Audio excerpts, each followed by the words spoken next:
Mesdames et messieurs, bienvenue dans ma vidéo de ce jour. Vous entendez derrière moi un oiseau qui chante. Bien, je vais vous dire ce que j'ai fait hier pour être un peu l'homme que vous pouvez suivre par la technologie. Alors, bien entendu, à l'écran, n'est pas encore vraiment vu, mais je mets les choses dans l'ordre parce que d'abord, il faut mettre les choses avec une sorte de durée. Alors, ça devient un peu pesant de le faire à l'avance, à l'après, puisque je n'ai pas encore vraiment fait ça avant. Alors, oui, c'est à peu près ça. Ah oui, nous avons ça dans l'ordre. Donc, bien, mesdames et messieurs, je reviens sur la journée de hier. Donc, je suis allé à Sarreguemines. Et je suis allé à la boulangerie Voirgard.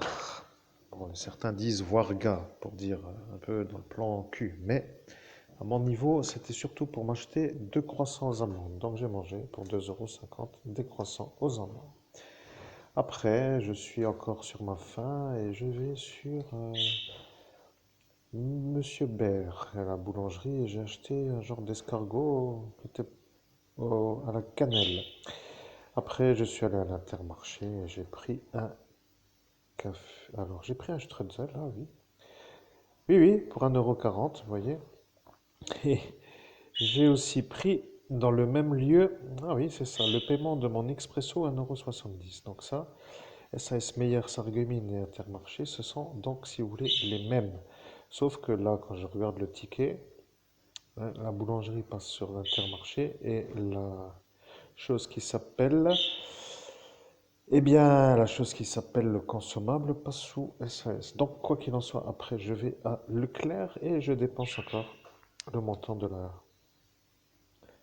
euh, la carte bancaire. C'est un peu dommage pour les croquettes parce qu'ils n'ont plus de croquettes physio. Je ne sais pas ce qui s'en passait avec cela. Croquettes sans céréales physio n'est plus fait.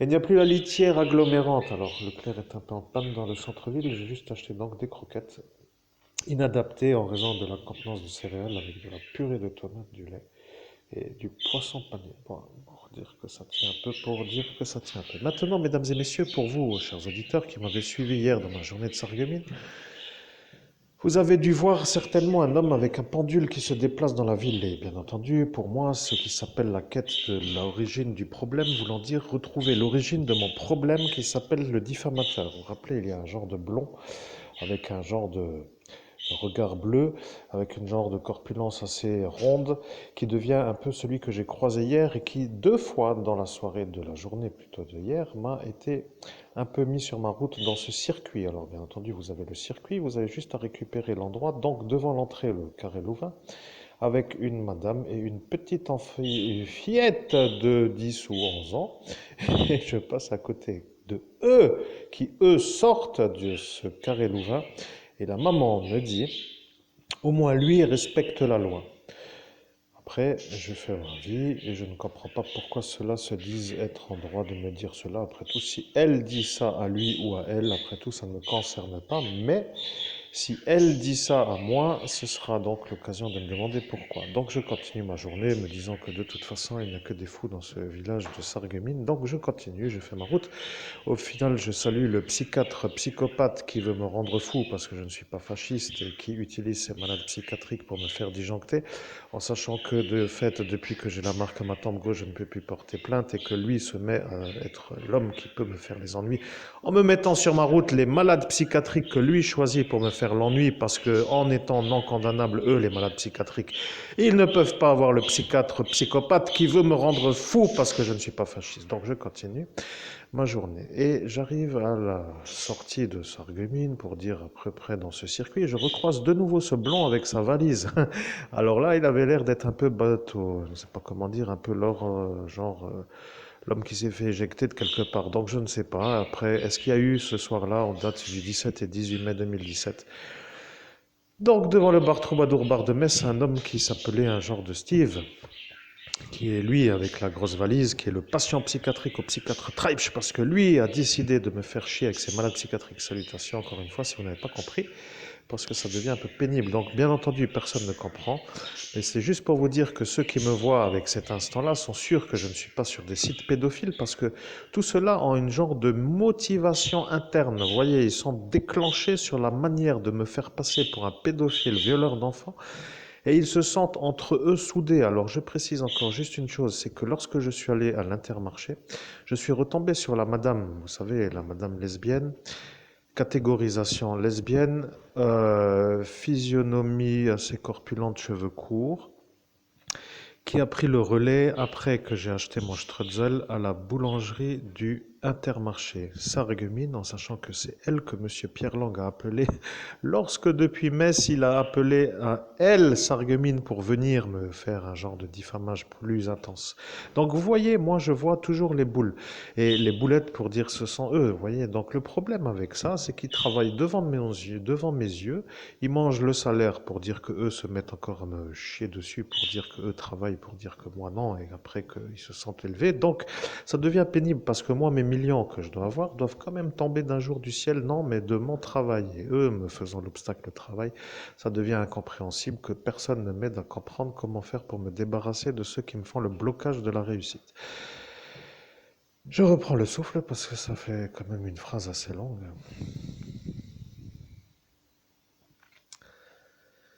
C'est tout pour la première vidéo. Je vous laisse apprécier si vous souhaitez. Si vous ne voulez pas, après tout, m'aider, c'est votre complicité qui sera vue dans un futur. Parce qu'à force d'être clair, explicite et clair pour dire clair à la compréhension, les gens vont un jour se demander mais pourquoi?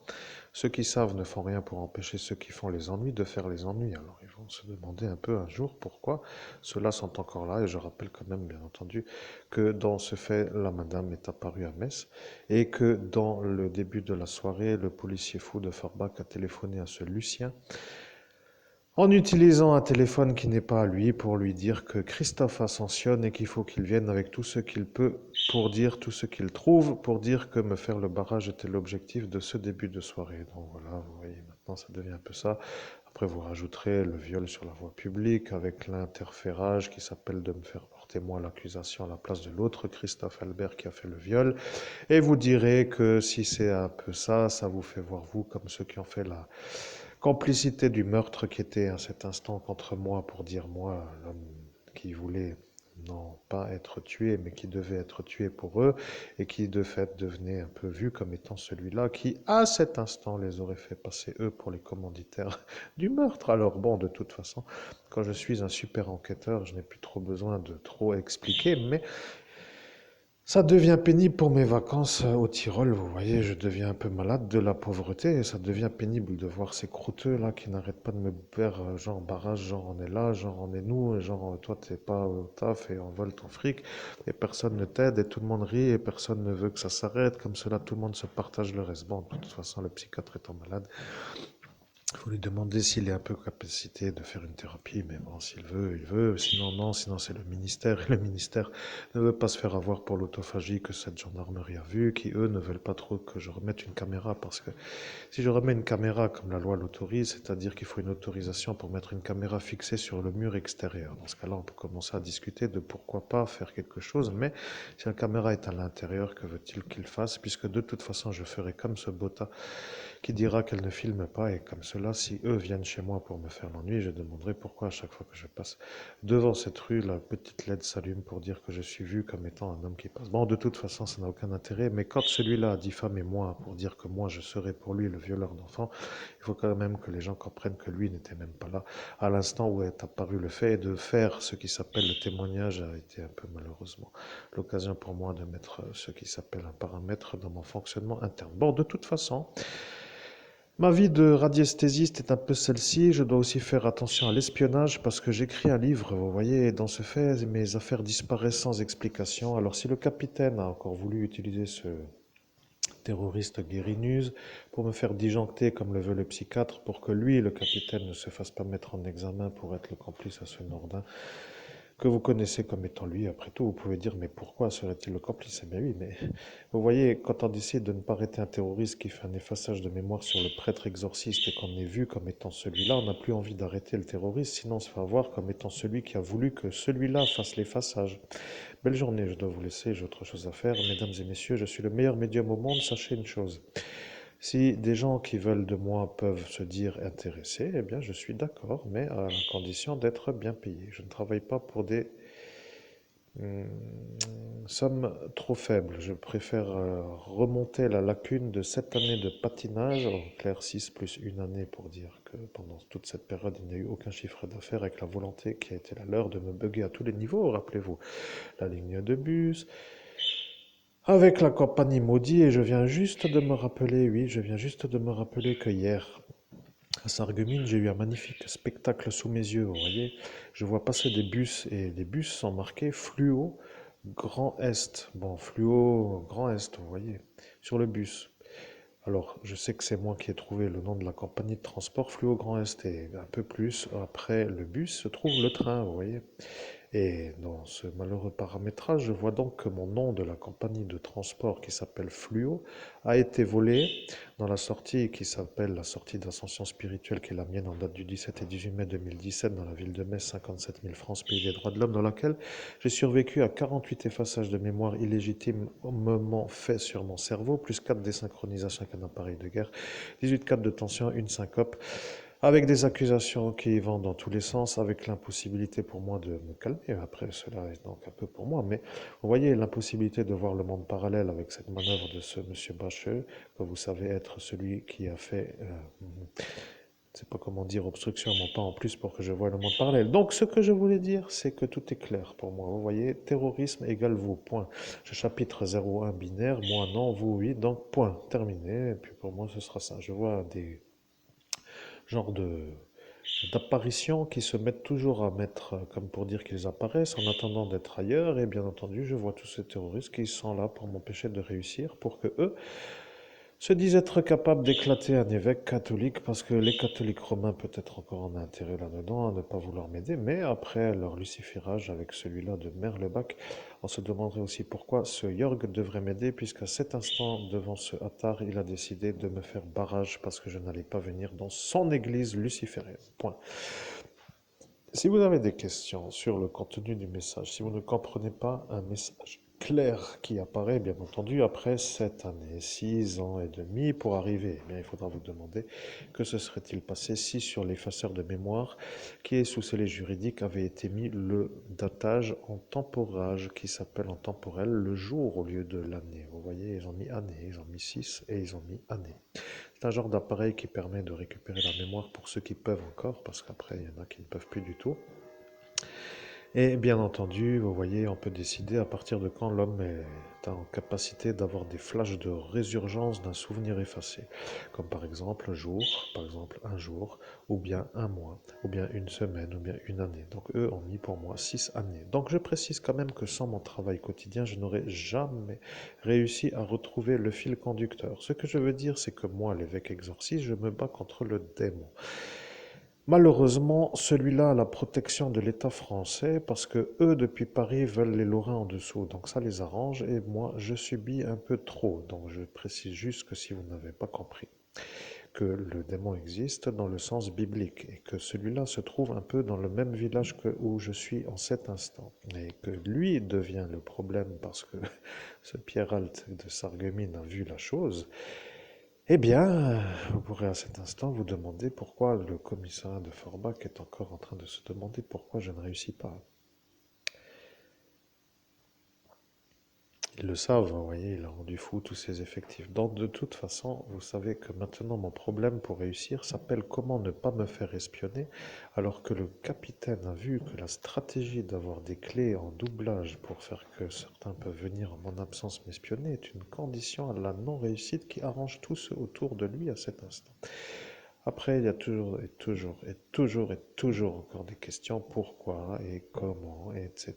Eh bien oui, mais le plus simple pour réussir, c'est d'avoir personne qui fait des croûtes et des boulettes. Alors, vous voyez, Boulettor avec ses kystes, l'homme de la médaille devient l'ennui parce que lui a fait en coller un à la madame. Mais bon, elle a quand même décidé de s'enlever pour que, eh bien, qu'elle ne soit pas un peu atteinte d'une chose qu'elle ne voulait pas et manque de chance pour moi. Mais après est apparu ce Stavniak et lui aussi a fait le keystage. Vous voyez, ça devient l'ennui et la blinde devient l'ennui. Vous comprenez, tout le monde devient un peu vu comme étant à revoir dans le sens de comment faire pour s'extraire de l'accusation européenne de non-respect des droits de l'homme, puisque vous êtes en train à cet instant de faire un attentat sur un ecclésiastique. Rien d'autre à rajouter. Écoutez si vous voulez. Écoutez, écoutez, écoutez. Sachez juste que je commence à comprendre à qui je m'adresse. Je vois des gens qui ne veulent pas être condamnés en me donnant l'innocence. Et bien entendu, pour que eux ne se fassent pas condamner, ils veulent que je devienne fou des ennuis que me font ceux-là.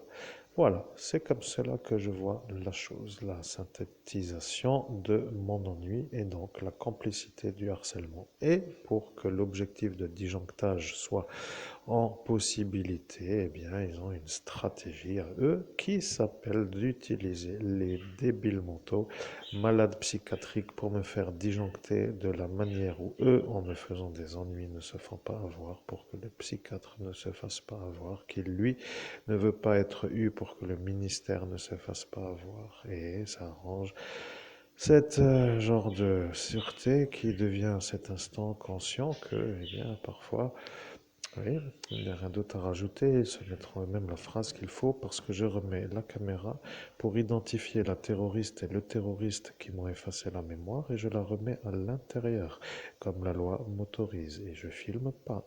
Voilà, je la mets pour la déco, comme Botta. Merci et à très bientôt pour une prochaine magnifique vidéo du meilleur médium au monde qui va devoir dans un futur s'acheter un domaine au Canada avec une vue sur un lac d'une hauteur qui s'appelle une montagne moyenne pour avoir une belle vue dégagée avec un soleil radieux et des oiseaux qui gazouillent dans les sapins pour que le réveil soit agréable avec son petit thé du matin comme pour dire que ça est une chose qui me plairait. Bien entendu, de transporter mon sac à dos est aussi pour dire que si mes affaires ne sont pas visitées en mon absence, il est plus facile pour moi de voyager sans sac à dos, ce que vous avez compris que l'intérêt pour ce Pierre qui aime sa pharmacie est de me rendre plus vite malade du dos pour que lui encaisse les médicaments. Mais ceci est donc encore une autre explication. Mesdames et messieurs, bon dimanche, à très bientôt pour une prochaine vidéo.